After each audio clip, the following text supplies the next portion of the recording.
Everything is running. I've driven it around a little bit. I have not done as much video as I probably should have, but I do have a few build videos and some pictures I'm going to put into this video before too long. Either that or I'm going to put out another video. We got the McMahon 250 amp alternator installed. The other one was struggling a little bit and then it died. So the McMahon is installed. We have the cold air all the way down and out as Kenny Bell wants it. That was never that way before. Air filter set right here before. So we've remedied that situation because apparently that's a big thing for Kenny Bells. Plus it just doesn't make any sense to draw hot air out of the engine compartment. Where we're at, can't do much without meth hooked up. So we've got to get some methanol running through the system. I'm waiting on a pump. Everything else is wired. Solenoid is wired. Going to that high current peak and hold injector driver. Then it goes into channels 7 and 8. I have 2 channels on that driver. Probably only going to use one, but it was a necessary piece. So everything seems to be really in good shape. We had some problems with oil pressure sending units. I had 2 in the drawer I didn't know anything about, both bad.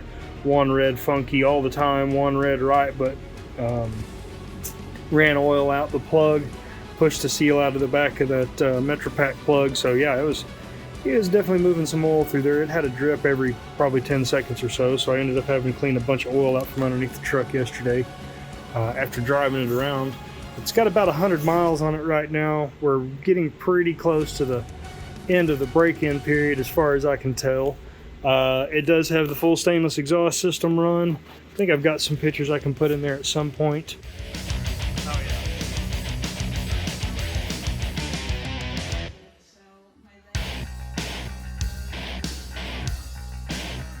Yeah, I definitely got to edit that out.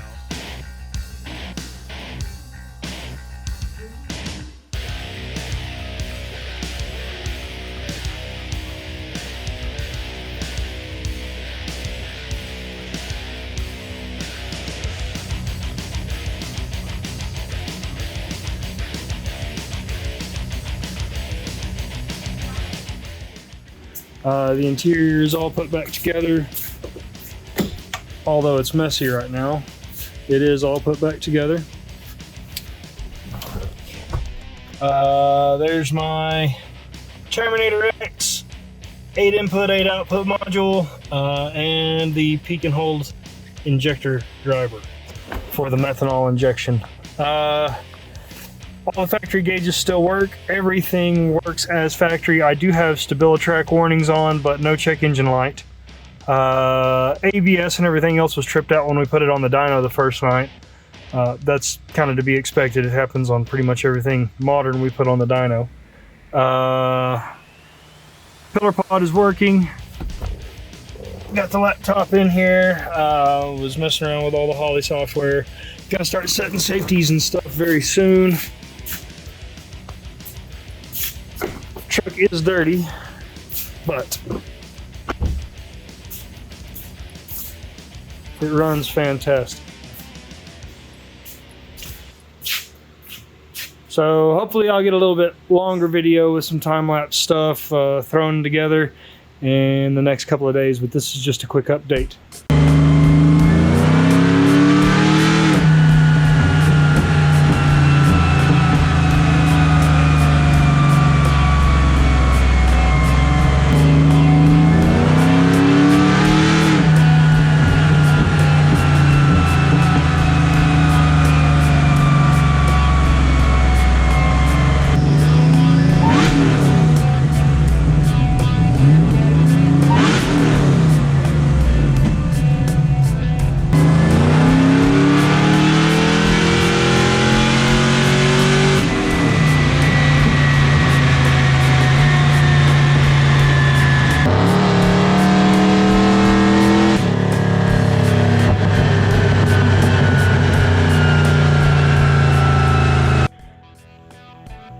Alright, I just wanted to shoot a quick update.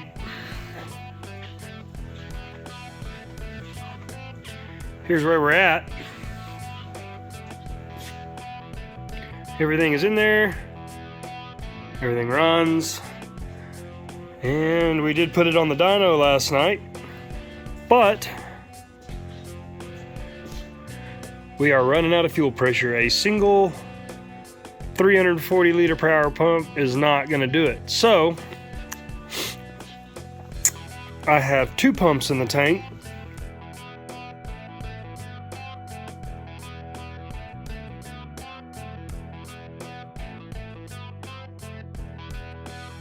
And I'm about to hook the second one up.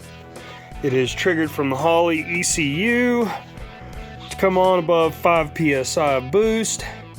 So I've got a fuse box over here I'm about to throw in because it's a pretty nice piece.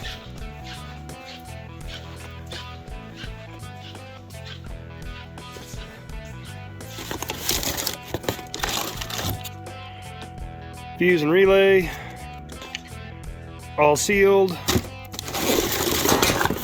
all the connectors and everything else. So probably about to assemble that, put it all together. The original intent was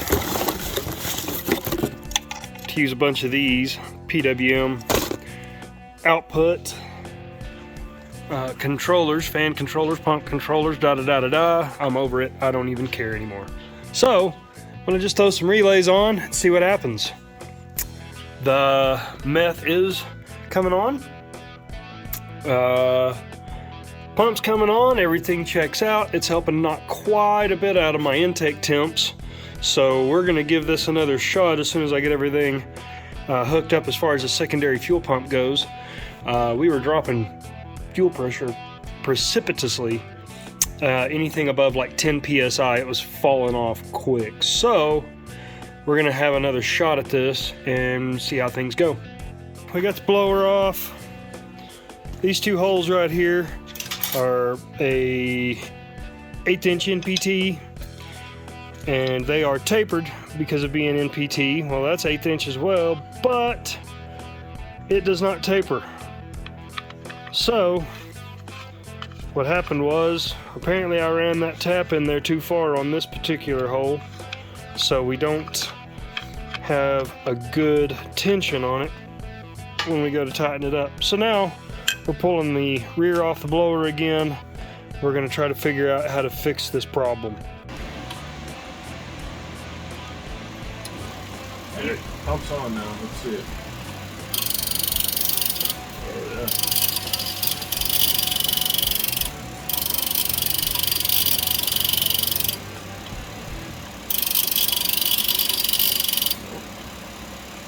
Is it misting good out?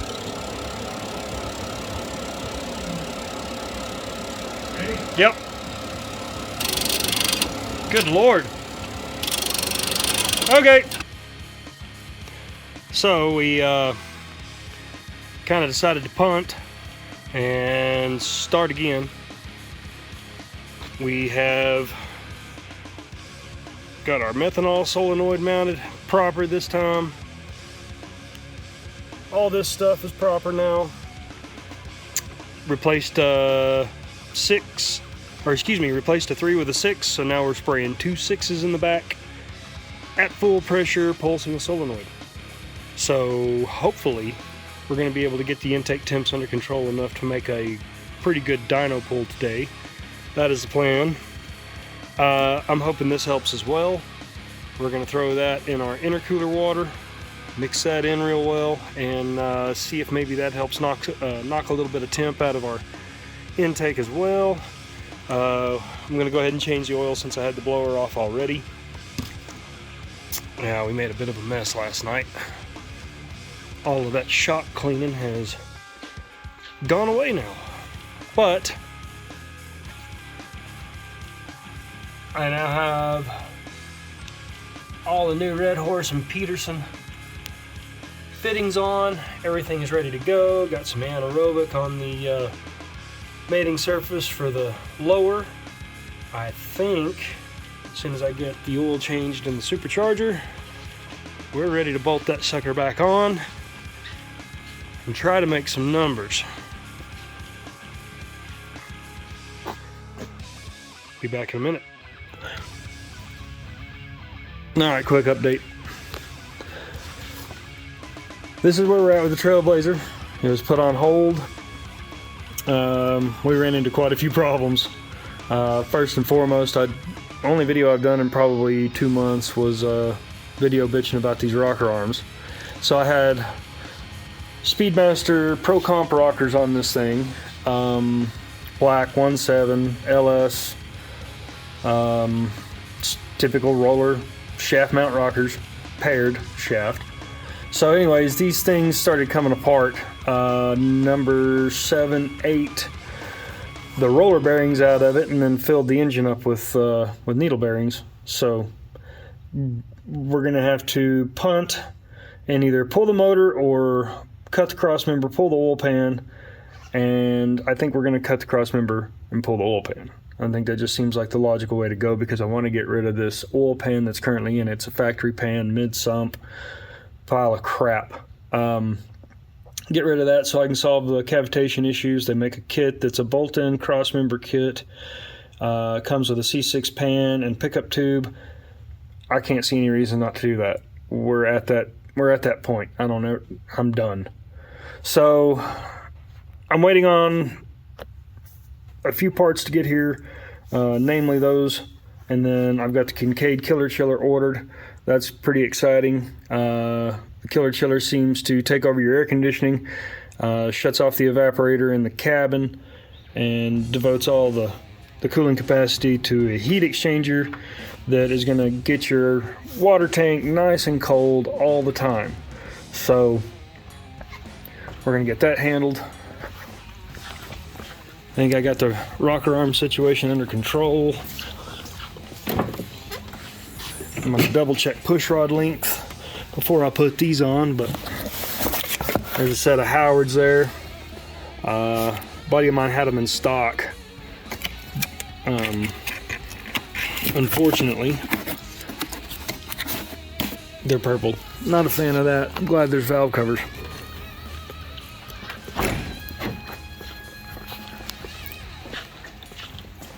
So anyways, this is kind of an outro video. It's been a while since I filmed anything on this. I think it was over 2 months ago that it was actually on the Dyno, the video probably preceding this one. So I've learned a lot about blower cars and how hard it is to keep that charge temp down. Learned a lot about intercooler systems.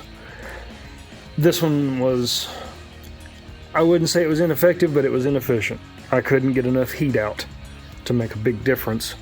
Even spraying a boatload of meth, I'm like a lot of meth.